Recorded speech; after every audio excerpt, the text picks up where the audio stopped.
안녕하세요.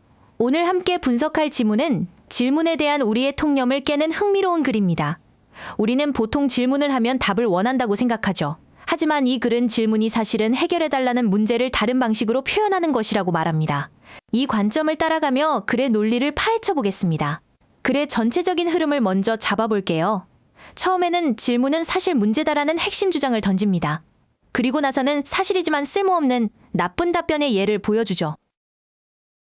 이를 통해 좋은 답변이란 무엇인지 그 기준이 바로 문제 해결에 있다는 점을 명확히 합니다. 마지막으로 질문에 직접 답하지 않더라도 근본적인 문제를 해결해주면 그것이 최고의 답변이 될 수 있다는 결론으로 마무리됩니다. 자, 첫 번째 문장입니다. 우리는 종종 문제를 표현하는데 어떻게 표현하냐면 인터로게티브, 즉 의문문의 형태로 표현한다고 말합니다. 내 열쇠 어디 있지? 처럼 질문을 던지지만 사실 그 속에는 열쇠를 못 찾아서 집을 못 나가는 문제가 담겨 있다는 거죠. 이 문장이 글 전체의 방향을 알려주는 주제문입니다. 두 번째 문장은 구체적인 예시를 보여줍니다. 내 열쇠 찾아 라고 명령하는 대신에 열쇠가 어디 있는지 물어볼 수도 있다는 거죠. 여기서 중요한 ask you where they are 부분입니다. 의문문이 문장 속으로 들어간 간접 의문문이죠. 원래 질문은 where are they? 잖아요? 동사가 주어 앞에 있죠. 하지만 이렇게 다른 문장 안에 목적어로 들어갈 때는 어순이 바뀝니다. where they are처럼 의문사, 주어, 동사 순서가 되어야 해요. 어순 문제는 내신 어법 문제로 아주 자주 나오니 꼭 기억해두세요. 세 번째 문장은 앞서 말한 내용을 아주 멋진 비유로 정리합니다. 내 열쇠 어디 있지? 라는 질문은 실은 질문이라는 옷 속에 숨어있는 문제라고 말이죠. 여기서 A problem hiding이 구조를 잘 보세요. 숨어있는 문제라고 해서 현재 분사 hiding이 명사 problem을 뒤에서 꾸며주고 있습니다. 문제가 스스로 숨어있는 능동 관계니까 ing를 쓴 거죠. 네 번째 문장은 아주 짧지만 중요한 역할을 합니다. To see this, 이것을 확인하기 위해서 라는 뜻이죠. 문장 맨 앞에 나온 to 부정사는 하기 위해라는 목적으로 해석되는 경우가 많아요. 여기서 이것이란 바로 앞 문장에서 말한 질문 속의 숨은 문제를 가리킵니다. 이제부터는 어떤 답변이 좋고 나쁜지를 따져보겠다는 신호탄인 셈이죠. 다섯 번째 문장에서 나쁜 답변의 예시가 나옵니다. 태양 표면에는 없어라는 대답. 틀린 말은 아니죠? 내 열쇠가 어디에 있든지 라는 말도 마찬가지고요. 둘 다 사실을 말하지만 열쇠를 찾는 데는 아무런 도움이 안 됩니다. 여기서 문장 끝에 as does라는 표현이 아주 중요합니다. 이 as does는 도 마찬가지다라는 뜻입니다. 여기서 does는 앞에 나온 동사구 gives the location of my keys를 대신 받는 대동사입니다. 동사 반복을 싫어하는 영어의 특징이죠. 그리고 h, 이 단어가 앞으로 나오면서 주어와 동사의 위치가 바뀌는 도치가 일어났습니다. 이 문장의 주어는 뒤에 있는 인용구 전체예요. 수능 어법에서 정말 좋아하는 포인트니까 비동사가 아니라 왜 덫이 이 단어를 썼는지 그리고 왜 주어 동사 순서가 바뀌었는지 꼭 이해해야 합니다. 여섯 번째 문장은 왜 그 답변들이 나쁜지 이유를 설명합니다. 넌델롯이 그럼에도 불구하고 그것들은 나쁜 답변인데 왜냐하면 나의 목표 달성을 도와주지 못하기 때문이라는 거죠. 그 목표가 바로 집을 나가거나 잠긴 문을 여는 것과 같은 행동들이고요. 여기서 the goal을 설명하는 뒷부분 구조가 복잡하니 잘 살펴봐야 합니다. 핵심 구조는 to 위치입니다. 이런 전치사 더하기 관계대명사 구조가 나오면 뒤에는 완전한 문장이 따라와요. 원래는 carelessness constituted an obstacle to the goal, 즉 열쇠 없음이 그 목표에 장애물이 되었다라는 문장이었습니다.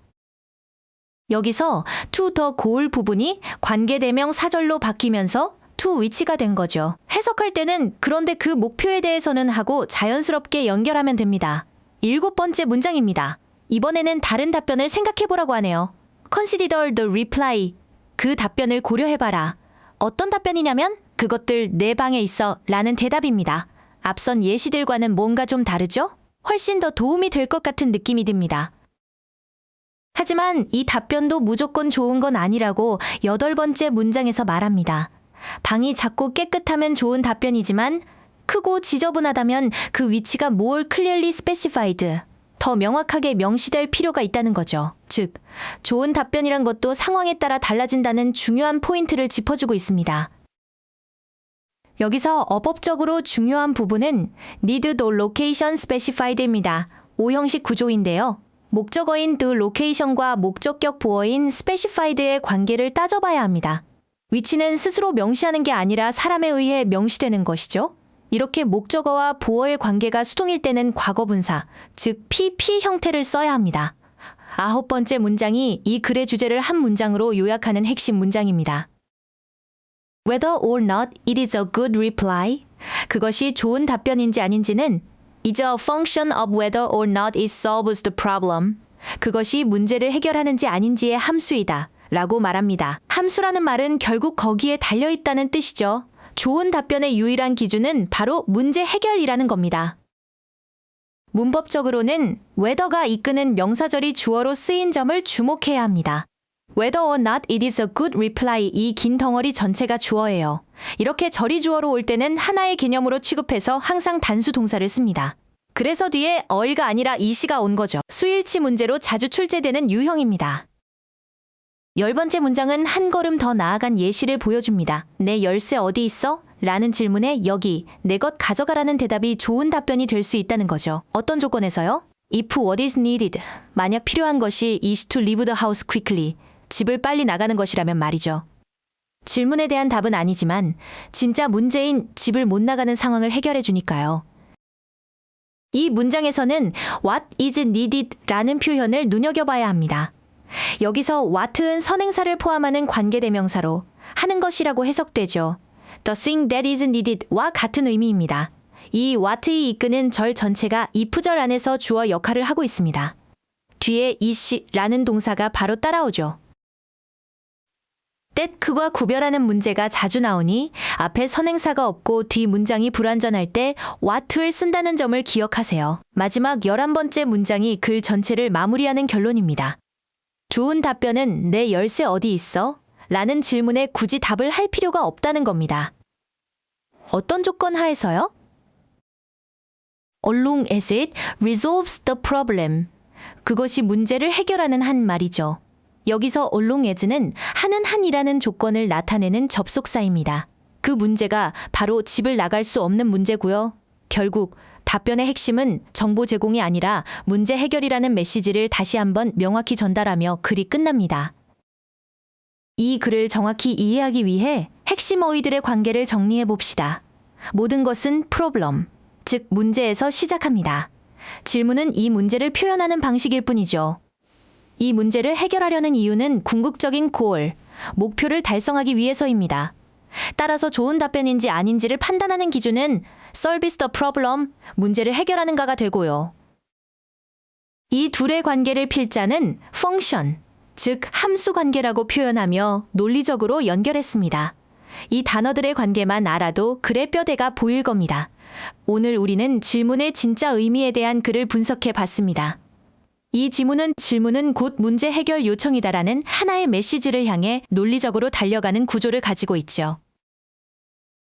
이렇게 요지를 묻는 문제를 풀 때는 필자가 무엇을 주장하기 위해 이런 예시들을 들었는지, 그리고 어떤 표현을 반복해서 강조하는지를 찾아내는 것이 가장 중요합니다.